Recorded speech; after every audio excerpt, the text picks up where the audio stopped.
जन साहब आपसे शुरुआत करता हूं, आपको क्या लगता है ये क्रीमिया जो बात कहते हैं ज़ेलेंस्की की क्रीमिया के आजादी तक ये लड़ाई जारी रहेगी, ये उसी का यहां पर हम ट्रेलर देख रहे हैं? कि ज़ेलेंस्की शुरू से ही कहते आए हैं कि वो क्रीमिया जो है वो लेकर के रहेंगे, चाहे 2014 में जो क्रीमिया है इसका रेफरेंडम के बाद रूस ने उसके ऊपर कब्जा कर लिया, लेकिन रूस भी जानता है कि ब्लैक सी फ्लीट जो है वो बहुत जरूरी है। और सेवेस्तोपोल और खासकर क्रीमिया, जिस तरीके से आपने बहुत अच्छी तरह से ग्राफिक तौर पर समझाया है कि लगातार 2022 से लेकर के आज तक क्रीमिया के ऊपर हमले हो रहे हैं, और अगर रूस के क्रेमलिन के ऊपर हमला हो सकता है इतने लेयर के बाद, तो आप समझ सकते हैं कि क्रीमिया में खासकर उसके जो ब्लैक सी फ्लीट है सेवेस्तोपोल में, उसकी रक्षा के लिए, और जिस प्रकार से उसका मोल्तोवो जो सर, लेकिन क्या चंद ड्रोन अटैक क्रीमिया के उस सपने, ज़ेलेंस्की के उस सपने को पूरा कर सकते हैं? ब्रिगेडियर शरदेंदु, आप क्या सोचते हैं इस पर? फिर मनीष भी जुड़ चुके हैं, उनके पास भी जाएंगे, और मनीष तो क्रीमिया होकर आए हैं तो वो भी अपना एक्सपीरियंस जरूर शेयर करेंगे। मनीष आता हूं, लेकिन पहले ब्रिगेडियर शरदेंदु। हाँ, देखिए, क्रीमिया पे जो यूक्रेन का हमला है ये 2022 से लगातार जारी है, और उसका मानना है कि ये उसका अभिन्न अंग है। लेकिन रशिया इसको अलग तरीके से देखता है। जब यूएसएसआर हुआ करता था तो क्रीमिया यूएसएसआर का हिस्सा था, और उसको एडमिनिस्ट्रेशन, क्योंकि वो यूक्रेन के नजदीक था, तो एडमिनिस्ट्रेशन के लिए यूक्रेन को दिया गया था। और जब यूएसएसआर डिसइंटीग्रेट हुआ और जब यूक्रेन ने नाटो में जाने की बात की, तो रशिया ने कहा कि नहीं, ये हमारा इलाका है और ये हम इसको यूक्रेन से वापस लेंगे। इसके तहत उसने 2014 में रेफरेंडम करके उसके ऊपर कब्जा किया। यूक्रेन हमेशा मानता रहा है कि ये उसका हिस्सा, लिहाजा उसने अटैक को जारी रखा है।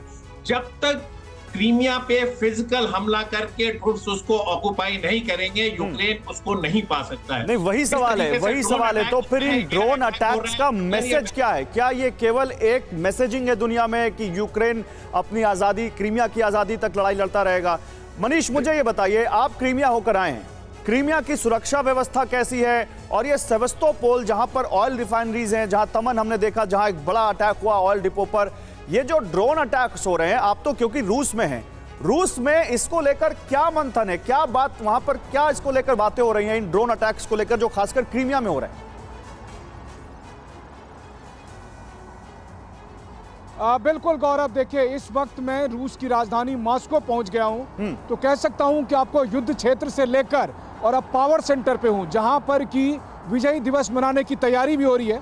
आपके सवाल का जवाब भी दूंगा, साथ ही मैं अपने कैमरा सहयोगी अमित से कहूंगा कि थोड़ी सी आपको वो मॉस्को की वो तस्वीरें दिखाए जिससे आपको 9 मई का आइडिया भी होगा। तो आप कैमरे पर उन तस्वीरों को भी देखिए, और देखिए, फर्क तो पड़ा है। ऐसा नहीं है कि क्रीमिया पर रोजाना होने वाले ड्रोन के हमलों ने रूस में, खास करके क्रेमलिन की या रूस की सरकार की चिंता नहीं बढ़ाई है। वो चिंता बढ़ गई है, क्योंकि अब रोजाना 5 से 10 ड्रोन अटैक हो रहे हैं, और उसमें से कई बार वो सफल भी होते हैं, कई बार वो मार भी गिराए जाते हैं। पहले की तुलना में अगर आप देखें, मुझे याद है मैं क्रीमिया कम से कम 4 बार और लगभग 1 महीने तक मैं वहाँ पर रहा हूँ।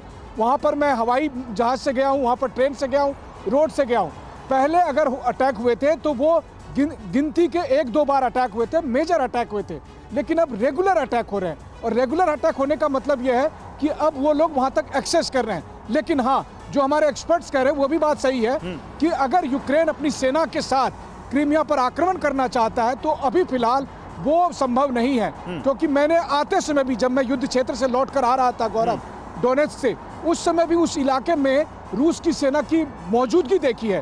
वो बहुत बड़ी मात्रा में है वहां पर, और उसके लिए मुझे लगता है कि यूक्रेन की सेना तो छोड़िए, सारे नाटो देशों की सेना को उतरना पड़ेगा, तब जाकर बड़ी बात कह दी आपने। आप कह रहे हैं कि नेटो आएगा तभी क्रीमिया पे कुछ होगा। रूस, यूक्रेन के अकेले वश की बात नहीं है। और नेटो क्या आएगा क्रीमिया के लिए, या यूक्रेन कोई कहता रहेगा बेटा तुम जाओ, अभी हम तुम्हारे पीछे हैं?